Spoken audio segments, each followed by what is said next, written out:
মফিজ বিবাহিত হওয়া সত্ত্বেও লুকিয়ে অন্য একটা মেয়ের সাথে প্রেম করে। একদিন চুমু খাওয়ার সময় মফিজের প্রেমিকা তাকে বলল, তোমার দাড়ি শেভ করো, দেখতে বাজে লাগে। মফিজ মনে মনে ভাবল, বউ ভালোবেসে এই দাড়ি রাখতে বলেছে, আমি শেভ করলে সে আমাকে মেরেই ফেলবে। তখন সে বলল, অসুবিধা আছে, দাড়ি কাটা যাবে না।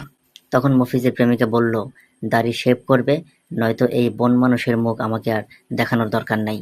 নিরুপায় হয়ে বাসায় আসার পথে সেলুনে দাড়ি কেটে বউয়ের গালি খাওয়ার ভয় মাথায় নিয়ে বাড়ি ফিরল।